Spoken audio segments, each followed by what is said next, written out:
প্রচুর ভয় পেয়ে গেছি। যখন এরকম হয়েছে মনে করেছে যে আর বাঁচবই না, মরেই যাব। আর আমি তো 7 মাসের গর্ভবতী। হ্যাঁ, আমি একটু চোটও খেয়েছি, পড়ে গেছিলাম, লেগেছে। 5 মিনিট তো আমার মুক্তিকার কোনো শব্দ বেরাচ্ছে না, একবার সাইলেন্ট হয়ে গেছে। মানে কোনো সাহায্য করতে রেল এসছে, কোনো রকম সাহায্য প্রশাসন থেকে কেউ কিছু মানে ওষুধ দিতে বা উদ্ধার করতে? না, কেউ আসে না, কেউ আসে না। রেলপথে আবার ফিরে এলো বিভীষিকা, ফের মৃত্যু, ফের হাহাকার, ফের স্বজন হারানোর আর্তনাদ। দুর্ঘটনা শূন্যে নামিয়ে আনার শপথ নেওয়া রেলের পথেই ফের মৃত্যু মিছিল। 3টা কামরা একদম, একটা উপরে উঠে গেল আর 2টা একদম ভেঙে চেঙে চুরমার হয়ে গেল। লোকের মৃত্যু ঘটছে, আহত হয়েছে প্রচুর।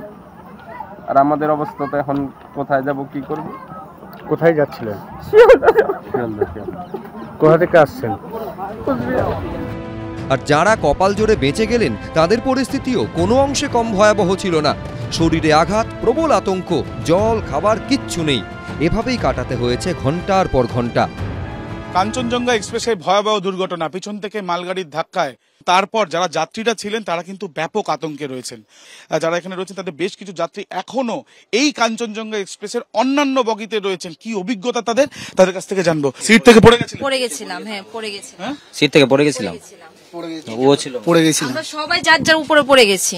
হ্যাঁ, আমরা কি করে যাব? রেল থেকে কোনো সাহায্য পেয়েছেন কিছু এখন অবধি? কিছু বলেনি, এখন পর্যন্ত কেউ কিছু বলেনি। বলছে কি ট্রেন যাবে নাকি কিছু বলেনি।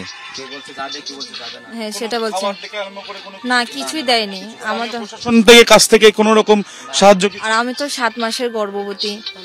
হ্যাঁ, আমি একটু চোটও খেয়েছি, পড়ে গেছিলাম।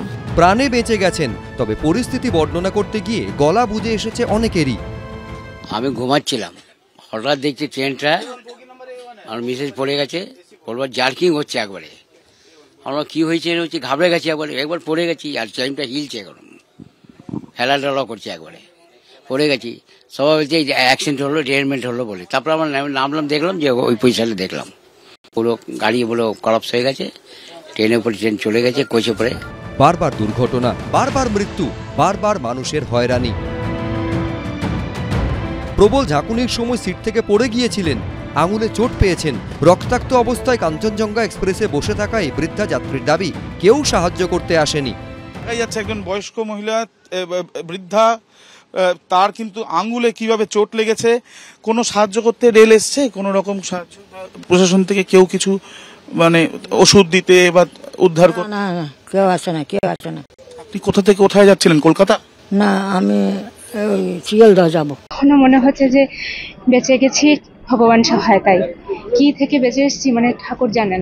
ট্রেনের টিকিটে লেখা থাকে হ্যাপি জার্নি। বারবার রেলের তরফে বলা হয় wishing you happy and comfortable journey. কিন্তু সেই যাত্রায় বারবার আনহ্যাপি হচ্ছে কেন? কেউ কি এগিয়ে এসে দায় নেবে? আবির দত্ত, রাজা চট্টোপাধ্যায়, সনত ঝা, এবিপি আনন্দ।